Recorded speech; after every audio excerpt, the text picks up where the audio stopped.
J'ai peur. Je vais être jugée demain. Et j'ai peur.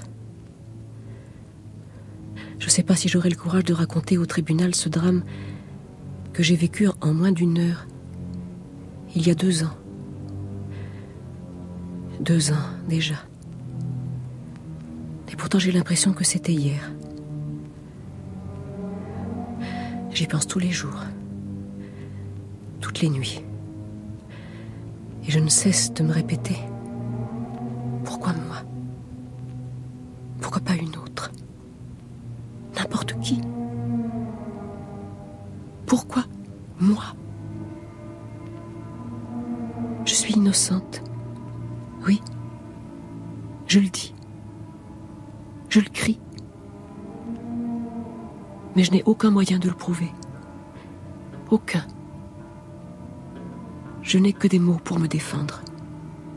Des mots qui, lorsque je les mets bout à bout, bien dans l'ordre, racontent une aventure invraisemblable. Écoutez-les, ces mots. Je vous en prie. J'ai tant besoin que l'on m'écoute. Je venais d'emménager dans un nouvel appartement, à Paris, dans le 12e. Je n'avais pas encore le téléphone. Oh, si seulement je l'avais eu. Ce soir-là, je devais aller dîner chez ma meilleure amie. Mais j'étais sortie du bureau à 8h, vannée. Et je n'avais qu'une envie, rentrer.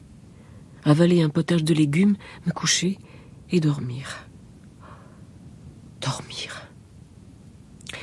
Je décidai d'appeler mon ami afin de me décommander.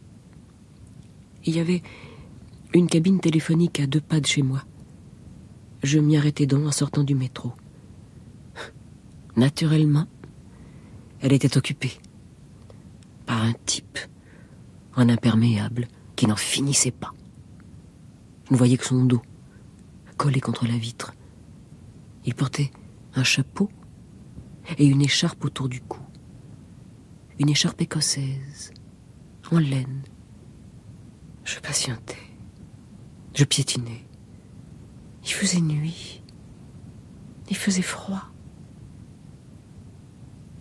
Il y a longtemps que vous attendez? Un moment, oui. Ce monsieur n'en finit pas. Les gens sont tous des égoïstes. Il faut s'y faire. Je me demande ce qu'ils peuvent raconter comme ça pendant des heures. Je déteste le téléphone. Oh, vous n'êtes pas le seul. Mais c'est bien utile quelquefois. Je ne vous le fais pas dire. Vous ne l'avez donc pas, chez vous, le téléphone? Pas encore. Ah. J'en déduis que vous venez d'aménager, alors, dans le coin. On peut rien vous cacher. Et vous voulez appeler votre maman, c'est ça? Pourquoi ma mère? Oh, comme ça, une intuition. Mauvaise, votre intuition. C'est une amie d'enfance que je veux appeler, cher monsieur, pour la prévenir que je dînerai pas avec elle comme prévu ce soir. Bon, c'est pas très sympa, dites-moi. Vous avez une excuse valable? Oui, absolument. Je suis crevé et je veux me coucher au plus vite. Est-ce que vous trouvez pas ça valable comme excuse? Je ne sais pas. Je ne vous connais pas assez pour juger du bien fondé de cette explication. C'est un peu facile, en tout cas. C'est pourtant la pure vérité. Mais tranquillisez-vous, cher monsieur, nous nous connaissons bien, elle ne se formalisera pas, mon ami. Je sais vraiment pas pourquoi je vous raconte tout ça. C'est idiot. Vous me racontez tout ça parce que je vous pose des questions, mademoiselle, en parfaite cloporte, et que vous avez la gentillesse de me répondre en parfaite femme du monde. Vous me racontez tout ça parce que vous êtes polie, mademoiselle. Polie et jolie. Merci. Il n'y a pas de quoi. J'ai pour principe de dire toujours ce que je pense. Quel est votre prénom? Nathalie. Vous voyez, vous me répondez et vous pourriez parfaitement m'envoyer sur les roses. C'est merveilleux. Je suis ravi d'être tombé sur vous plutôt que sur une fille revêche et laide. Ça n'a pas eu l'air de vous étonner, Nathalie? Quoi donc? Que je vous dise d'emblée que vous êtes jolie. C'est un peu cavalier, non? Ben, pourquoi? Ce sont des choses qui font toujours plaisir à une femme. Vous le savez parfaitement, d'ailleurs. Bien sûr. Mais tout de même. Est-ce que vous avez l'habitude que des étrangers vous fassent ce genre de compliments au bout de 5 minutes? Et il y a tout de même des questions auxquelles je préfère m'abstenir de répondre. Je rougis très vite, vous savez, ça me mettrait mal à l'aise. Il fait si sombre dans cette Ouais, rue. ça m'empêcherait pas de rougir et d'être gêné. Alors, parlons d'autre chose, je préfère. Et vous? Quoi, moi? Vous n'avez pas non plus le téléphone? Ah si, bien sûr. Mais j'ai un coup de fil urgent à passer, je ne suis pas du quartier, moi. Ça vous va? Oh, parfaitement. D'ailleurs, je sais absolument pas pourquoi je vous ai posé cette question. Mon prénom à moi, c'est Jean. Mais ça vous est complètement égal, n'est-ce pas? Ah, complètement. C'est bien ce que je pense. Seulement voilà, nous avons commencé à converser tous les deux et il serait saugrenu de se taire tout d'un coup l'un et l'autre. Évidemment. Bon. Alors qu'est-ce qu'on fait? On improvise, en attendant que ce type ait terminé de monologuer.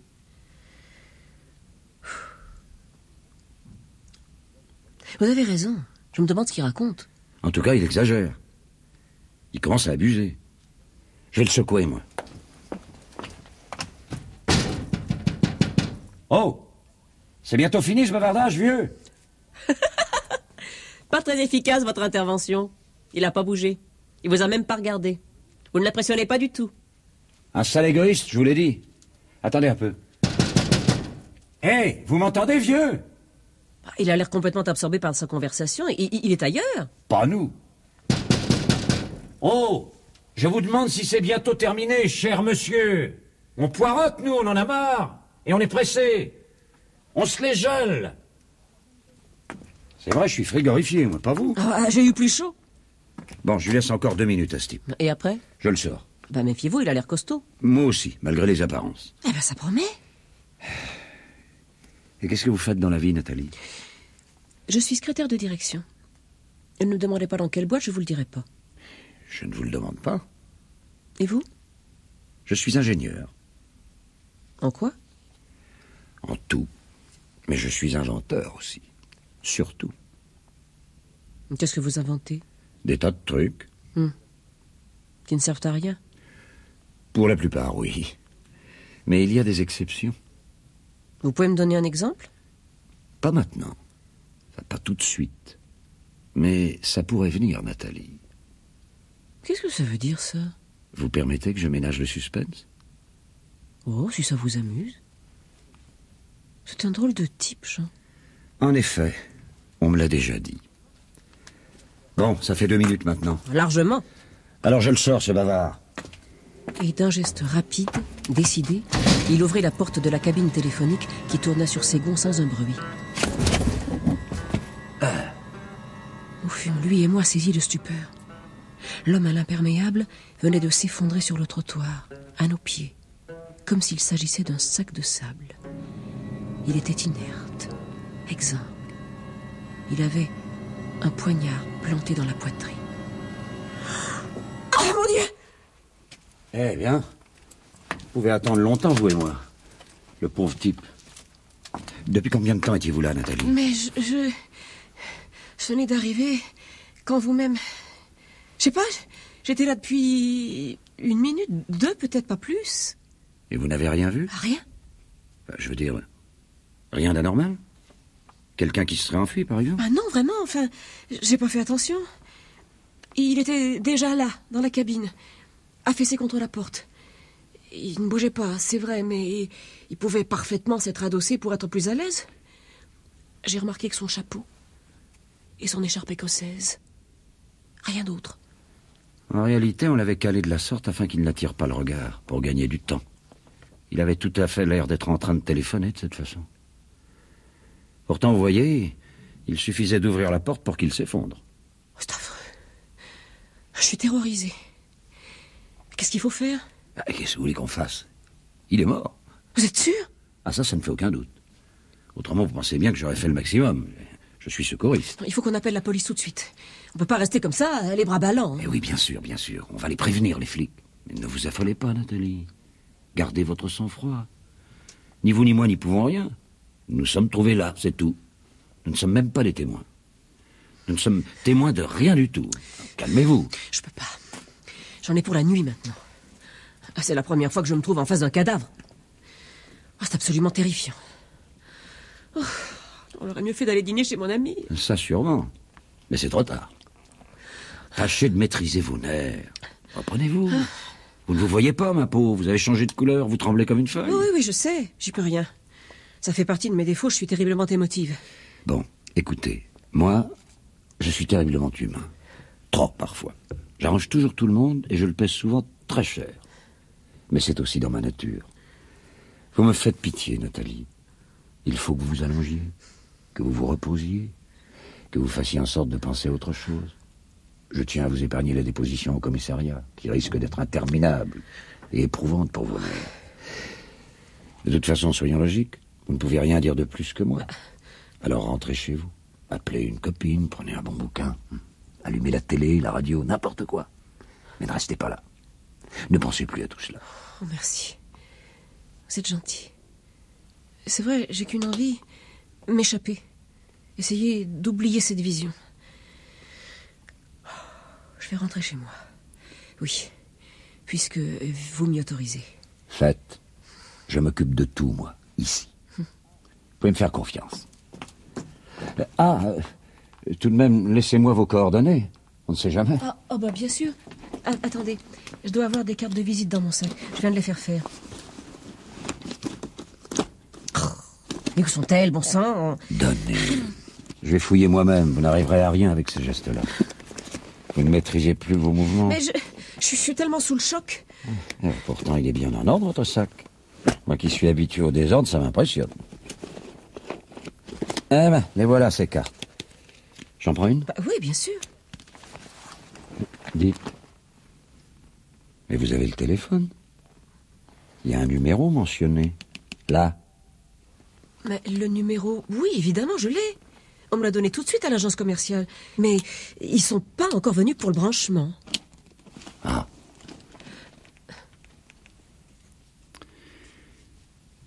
Allez.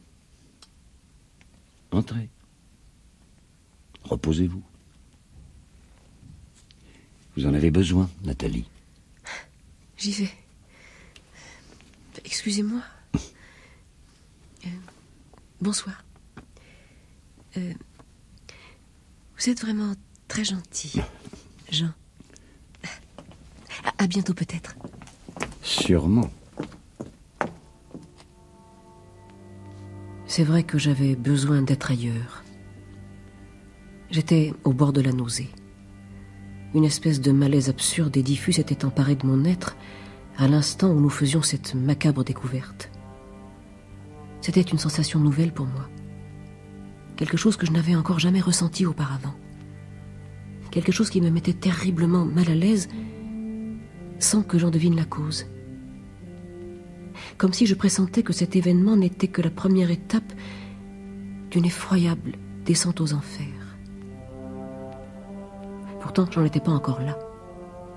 Je rentrais donc chez moi, très vite, sous une pluie fine et glaciale qui s'infiltrait partout. Lorsque j'arrivais dans le hall de mon immeuble, je réalisais soudain que dans ma précipitation, j'avais laissé mon sac entre les mains de Jean. Je ne sentais plus la fatigue. J'avais dépassé ce stade. Je ne fis ni une ni deux et retournai sans hésiter à la cabine téléphonique. J'y fus en quelques minutes. Et là, je restais stupéfaite, désorientée. J'en fus vraiment à me demander sérieusement si je n'avais pas rêvé tout cela. Jean n'était déjà plus là, ni le corps du type à l'écharpe écossaise. La rue était absolument déserte et noire. Pas un bruit, pas une ombre, pas même une voiture qui passait, rien. Rien que la pluie qui martelait le macadam obstinément, comme un orchestre symphonique qui jouerait devant une salle vide. Bizarrement, je ne m'affolais pas. Je pensais à mes clés d'abord, en parfait égoïste. Je pensais que Jean, qui avait tout l'air d'être un garçon correct, me rapporterait mon sac dès que possible. Le lendemain, peut-être, ou même un peu plus tard dans la soirée. dès qu'il en aurait terminé avec sa déposition au commissariat. Quoi qu'il en soit, la concierge avait un double de mon trousseau dans sa loge, et je me félicitais de le lui avoir confié. Je retournai donc chez moi, de nouveau, plus calmement. Il y avait de la lumière dans la loge. Ça me rassura. Pas de réponse. J'insistais. Madame Mourmand? Vous êtes là, Madame Mourmand? C'est moi, Mademoiselle Chénier. Excusez-moi de vous déranger, mais j'ai égaré mes clés. Et... Madame Mourmand? J'avais beau crier, je n'obtenais aucune réponse. Je pressai la poignée de la porte qui tourna lentement sur ses gonds et je pénétrai dans la petite pièce. Madame Mourmand était assise à sa table de salle à manger. Elle me tournait le dos. Elle semblait dormir, la tête sur les bras. Je lui tapais doucement sur l'épaule et murmurais « Madame Mourmand, excusez-moi de vous réveiller ?» Madame Mourmand ne bougea pas. Je lui tapais sur l'épaule, un peu plus énergiquement. Je la secouais. Et soudain, elle se mit à glisser de sa chaise et s'effondra sur le tapis, inerte, à mes pieds. Elle avait un poignard planté en pleine poitrine. J'eus un mouvement de recul. J'allais m'échapper, courir n'importe où, comme une folle. Je me retournai et je le vis, là, face à moi, détendu, mon sac à la main. Mais qu'est-ce que vous faites là, Jean? Votre sac, Nathalie. Je vous rapporte votre sac, simplement. Oh, merci, oui, c'est gentil. J'étais tellement perturbée tout à l'heure, je me suis même pas rendu compte que je vous le laissais. Je savais plus ce que je faisais. Vous n'avez pas l'air d'aller beaucoup mieux. Mais pourquoi diable faites-vous cette tête-là, Nathalie? Vous n'allez pas me croire. Mais si, voyons. Je ne pense pas que vous soyez le genre de fille à raconter n'importe quoi. Vous avez des ennuis? Dites-moi. Moi, non. Enfin, si. Oh, c'est idiot ce que je dis là, mais... c'est surtout Madame Mourmand. Madame Mourmand? Ma concierge. Là. Vous ne voyez pas? Si, je vois. J'ai vu tout de suite, Nathalie. Décidément, c'est la journée. Mais c'est tout l'effet que ça vous fait. Oui. Mais je n'y peux rien, je suis le contraire de vous. Les émotions m'abattent, je n'ai plus de nerfs, je suis serein. Et puis c'est la seconde fois en moins d'une demi-heure que je vois ce genre de choses, je commence à m'y habituer. Permettez que je l'ausculte, cette pauvre femme. Un réflexe de secouriste. Oui. Non. Vraiment, il n'y a plus rien à faire, hélas. Je sais pas quoi vous dire, Nathalie. Mais enfin, c'est affreux, affreux. Mais qui a pu l'assassiner comme ça, chez elle? Froidement, la malheureuse. Oh, c'était une brave femme, et si serviable. Tout le monde semblait l'apprécier dans l'immeuble. Qui? Vous êtes drôle. Comment voulez-vous que je le sache? D'abord, c'est pas forcément un locataire qui a fait le coup. Elle avait peut-être des ennemis. Des ennemis, Madame Mourmand. C'était la crème des femmes. Tout le monde a des ennemis, Nathalie. Vous aussi, sûrement, sans que vous le sachiez. Non, je ne peux rien vous dire de plus. Je ne la connais pas, moi, cette femme-là. Encore moins que vous, en tout cas. Vous trouvez pas ça bizarre? Ah, c'est pas naturel, c'est vrai. Et la vie est si bizarre, parfois, vous savez. Il ne vous arrive rien pendant des mois, et puis tout d'un coup, vous devez faire face à toute une cascade d'événements les plus inattendus, les plus invraisemblables. Il faut que j'appelle la police. Oui, il va falloir que vous le fassiez, tôt ou tard. Vous aurez ce courage, Nathalie. Vous pouvez bien faire ça pour Madame Mourmand, non? Cette fois-ci, je vous laisse opérer. C'est votre concierge, après tout, c'est pas la mienne, hein. Oui, évidemment. Mais j'ai pas encore réalisé, vous savez. J'arrive pas à m'imaginer que cette pauvre femme, qui m'a si gentiment souhaité une bonne journée ce matin quand je partais pour le bureau, soit plus de ce monde.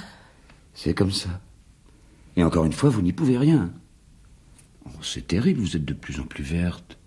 Vous changez de couleur à vue d'œil. Faites un effort, remettez-vous. Au fait, Oui. Il y a une question que j'aimerais vous poser. Je peux? Essayez. Je suis retournée à la cabine téléphonique dès que je me suis aperçue que je vous avais laissé mon sac. J'y étais il n'y a pas 5 minutes. Je pensais vous trouver encore là-bas, mais... Oui. Tout a été très vite, Nathalie. Il s'est effectivement passé beaucoup de choses en peu de temps. En si peu de temps? Oui. Quelle chose? Plus tard. Je vous expliquerai tout cela plus tard. Vous avez parfaitement droit à des explications. C'est normal, c'est logique. Vous les aurez, je vous le promets. Je vous donnerai tous les détails. Mais vous avez besoin d'un remontant d'abord. Vous boirez bien un petit verre.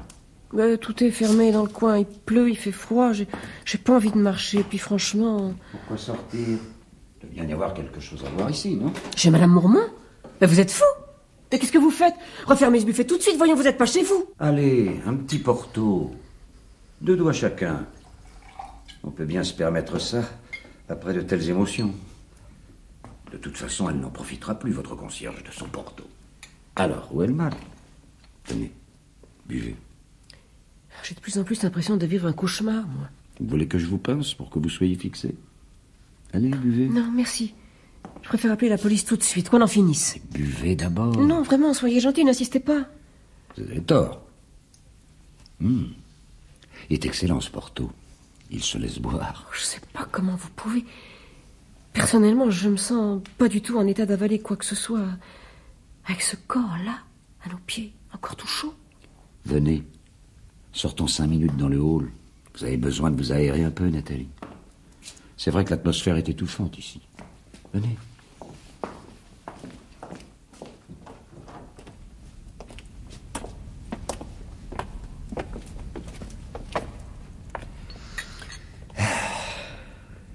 Voilà.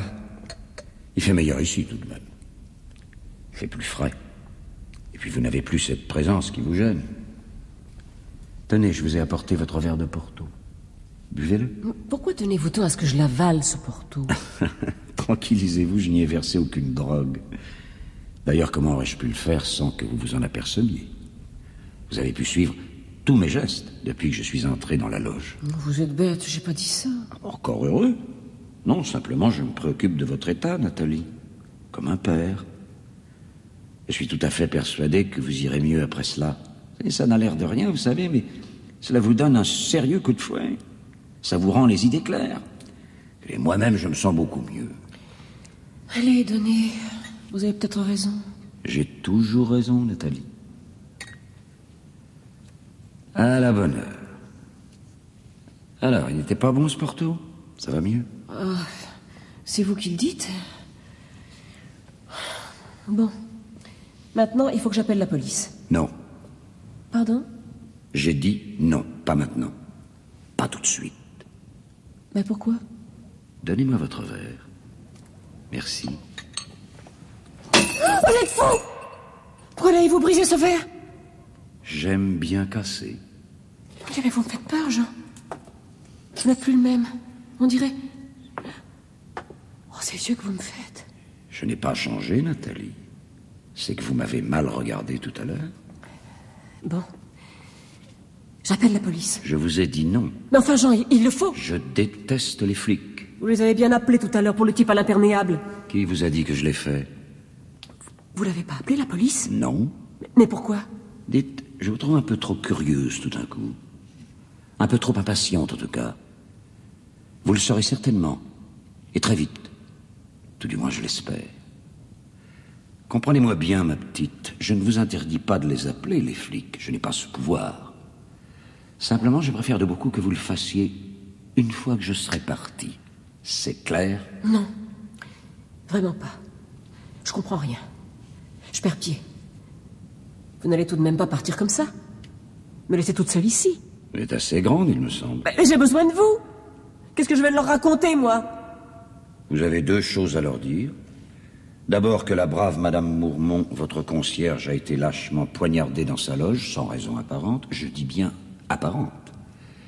C'est vrai qu'a priori, il ne semble pas qu'il s'agisse d'un crime crapuleux. Le logement n'était pas sans dessus-dessous, et rien n'a été volé à première vue. D'ailleurs, il n'y avait pas grand-chose à voler à part la bouteille de Porto. Mais il y a toujours une raison à toute chose, à tout acte, en ce bas monde. Donc il y a une raison mystérieuse, et peut-être toute simple. Mais il y a une raison à ce crime. Ensuite? Ensuite? Bah oui, vous m'avez parlé de 2 choses. Ça, c'était la première. Quelle est la seconde? La seconde chose, Nathalie, que vous devrez leur dire, c'est qu'il y a un cadavre chez vous. Chez moi? Oui, un type que vous ne connaissez pas. Enfin, que vous prétendrez ne pas connaître. Mais... Oui, je sais. Il va falloir que vous vous montriez extrêmement convaincante pour qu'ils accréditent votre thèse. Ils sont méfiants dans la police. Et incrédules. Ils en voient tant. Un cadavre? Chez moi? Mais c'est absurde. Vous délirez complètement. Non. Vous voyez, je suis parfaitement calme. Toujours, encore. Le cadavre dont je vous parle, Nathalie, c'est celui de l'homme à l'imperméable et à l'écharpe écossaise, comme vous dites. Mais c'est impossible. Mais c'est monstrueux. Et ça l'est, j'en conviens. Mais je ne savais pas quoi en faire, moi, de ce kidam. Alors je l'ai monté chez vous, sur mon épaule, pendant vos allées et venues sous la pluie, et je l'ai installé bien confortablement sur votre canapé. Facile, puisque j'avais vos clés. Il sera mieux au chaud par ce temps, non? Mais vous êtes fou! Oui, peut-être. Sûrement même. Et j'ai la providence pour moi, en plus, ce soir. Personne ne m'a vu, Nathalie. Personne. Ma voiture était à 2 pas de la cabine téléphonique. Il faisait sombre. Et j'ai trouvé à me garer là, juste devant la porte de votre immeuble. Enfin, quand je dis ma voiture, celle que j'ai empruntée plutôt. Parce que... Oui, aussi. Mais je ne suis pas un habitué de ce genre d'exaction, tranquillisez-vous. C'est la première fois que je vole une voiture. C'était indispensable. C'était inévitable. J'ai toujours été un garçon honnête et réglo, à qui personne jamais n'avait rien à reprocher. Mais les aléas de la vie, parfois, vous obligent à modifier fondamentalement votre comportement, à devenir un autre, malgré vous. Je ne lui voulais aucun mal, vous savez, à Madame Mourmont. Mais elle a eu la malencontreuse idée de soulever son rideau au moment où je passais devant sa loge, avec mon encombrant fardeau sur l'épaule. Il fallait bien que je la supprime, parce que sa cause, une concierge, c'est bien connu. C'est vous qui l'avez tué, Jean? Oui, c'est moi. Oh mon Dieu. Mais vous ne vous en doutiez pas, Nathalie? Oh non. Ah, vraiment pas. Vous êtes naïve. Naïve et touchante. Je vais beaucoup vous regretter. N'importe qui à votre place aurait compris depuis longtemps. Et l'autre, alors, votre fardeau, comme vous dites, c'est... Vous aussi qui l'avez tué? Oui, moi aussi. Qu'est-ce que vous avez fait? Des tas de choses. Impardonnables. Je comprends pas. Vous ne pouvez pas. Pas encore. Il vous manque des éléments essentiels pour reconstituer mon puzzle. Pourquoi m'avez-vous choisi, moi? Mais je ne vous ai pas choisi. Mais il me fallait un coupable potentiel. Ou tout du moins un suspect. Et vous vous êtes trouvé là parce que le hasard, ou le bon Dieu, ou ce à quoi en qui vous croyez, a décidé de vous y mettre. J'attendais simplement que quelqu'un se présente. Quelqu'un qui serait seul. Comme vous. Et si j'avais pas été seule? Eh ben, j'aurais fait diversion. J'aurais inventé absolument n'importe quoi, mais faites-moi confiance, vous n'y seriez pas resté 2 minutes devant cette cabine. J'ai un plan de base, mais j'improvise aussi beaucoup. Je brode autour. Je ne fais que cela depuis que nous nous sommes rencontrés, Nathalie. Et vous m'aidez beaucoup sans vous en rendre compte. Tout a été si facile avec vous. Je vous en remercie, Nathalie. Vous me croyez? Oui, je vous crois. J'ai beaucoup de chance, vous voyez.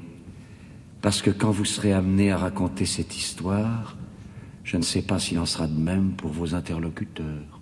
Mais pourquoi serais-je amené à la raconter, cette histoire? Vous la raconterez vous-même? Vous êtes adorable. Mais non. À présent, je vais disparaître, m'en aller, m'évaporer.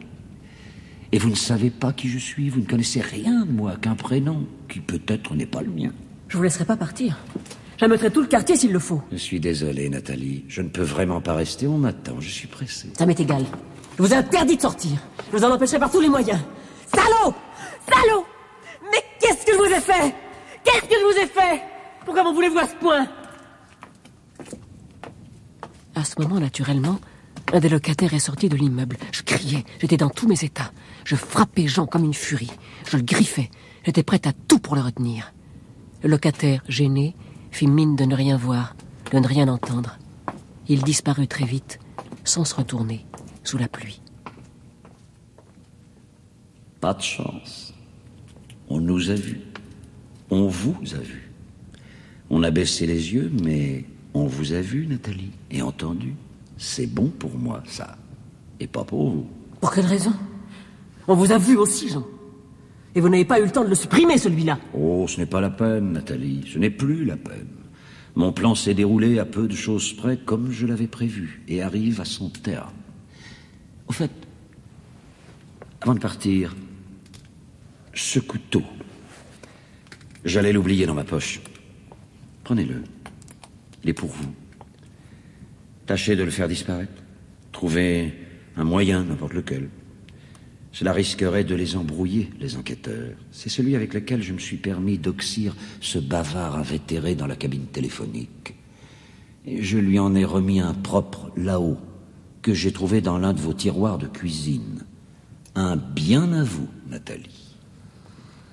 Je ne sais pas pourquoi, je pris machinalement l'arme qu'il me tendait. Je ne tremblais plus à ce moment-là. J'étais une autre, moi aussi, prête à tout. Bon, maintenant il faut vraiment que je m'en aille. Non. Je vous l'ai dit, je suis pressé. Vous savez, il y a une explication à tout cela, parfaitement plausible. Et je l'ai enregistrée sur une cassette. Cette cassette, je l'ai dans ma poche, Nathalie. Et je vous la ferai parvenir en temps utile. Donnez-la-moi, tout de suite. C'est impossible, j'ai encore besoin de vous, Nathalie. Plus tard. Vous l'aurez, je vous le promets. Donnez-la-moi. Non. Au revoir, Nathalie. Donnez-la-moi. Donnez-la-moi tout de suite. Monstre, maniaque, malade. Bougez pas, partez pas. Vous interdit de sortir. Jean. Alors je le frappais, comme une folle, avec ce couteau qu'il m'avait donné. Il s'effondra, sans un cri, sur le carrelage froid de l'immeuble. Oh mon Dieu. Mon Dieu. Je l'ai tué. Oh, je l'ai tué.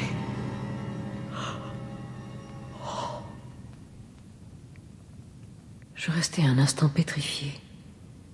Je pensais que plus rien ne pouvait arriver.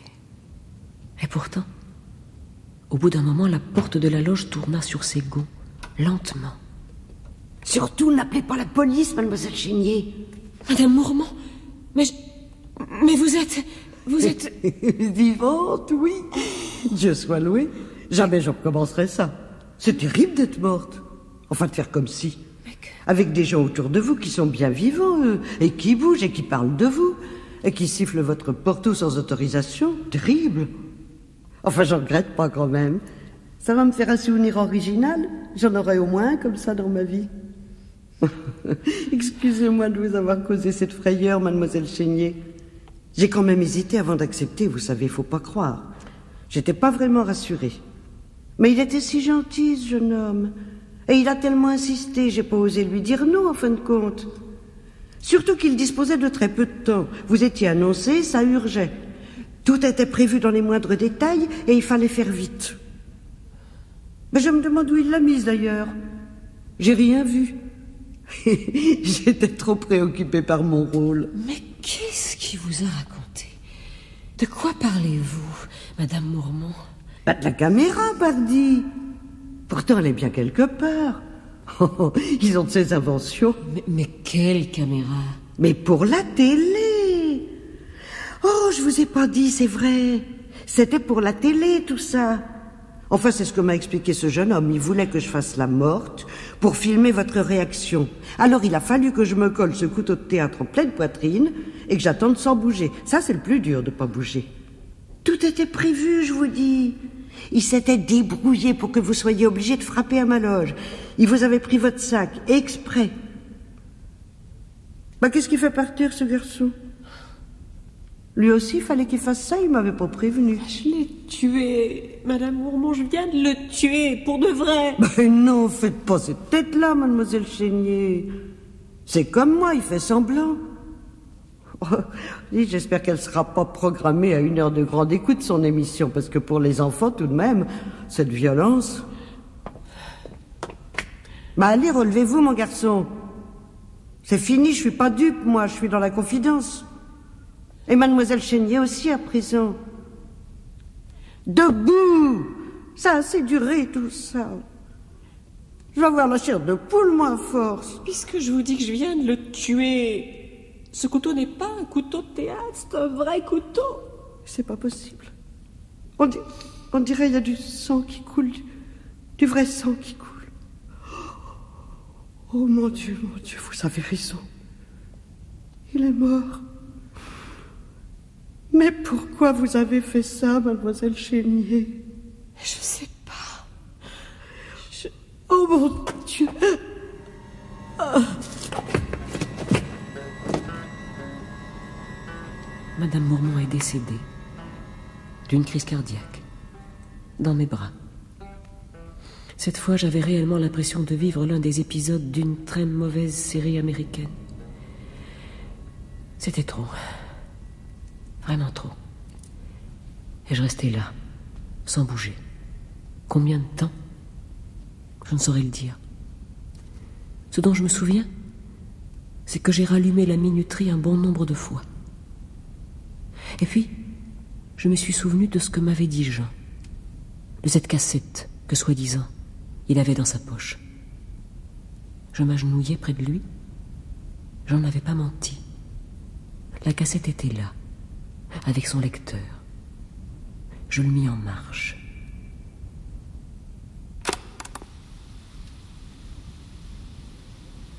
Chère Nathalie, pardon de vous avoir poussé à ce geste fatal. Pardon. Mais c'était mon but. Au moment où vous écouterez cette bande que je suis en train d'enregistrer à la sauvette, dans l'escalier de votre immeuble, je ne serai plus de ce monde, grâce à vous. Du moins, je l'espère. Je serai dans un monde meilleur. Moins cruel, en tout cas. Tout était faux dans mon histoire. Le type de la cabine, c'était un copain de bistrot dont je ne connaissais que le prénom. Un marrant.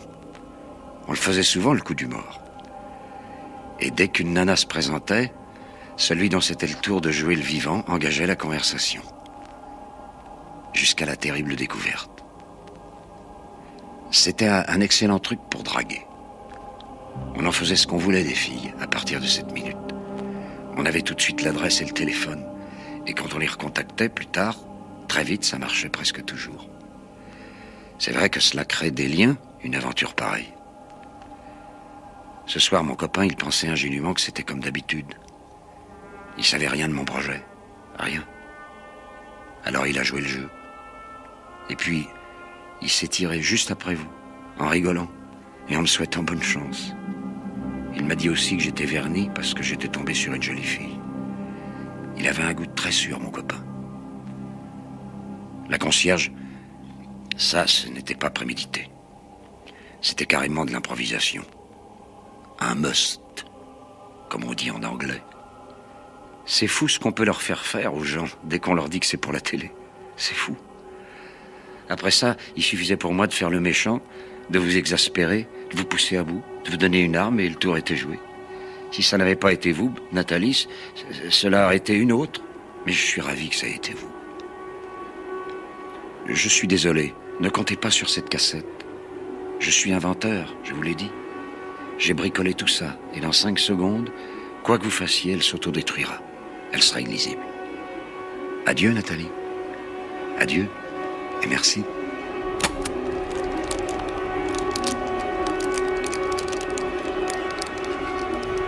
Un court-circuit, et le lecteur s'est littéralement disloqué dans mes mains, détruisant entièrement la bande. Voilà. Vous savez tout maintenant. Est-ce que vous m'avez cru? Est-ce que vous avez un instant douté de ma bonne foi? Est-ce que vous m'acquitteriez si vous faisiez partie du jury populaire auquel je vais me trouver confronté demain? Il n'y a qu'un seul témoin dans cette histoire. Le locataire qui nous a vus, Jean et moi. Et sa déposition ne sera pas en ma faveur. Il a déjà dit que j'avais l'air d'une folle ce soir-là. et que le jeune homme avec qui je me trouvais avait l'air terrorisé. Qu'est-ce que je peux faire maintenant? Rien. Me coucher, compter les heures et attendre.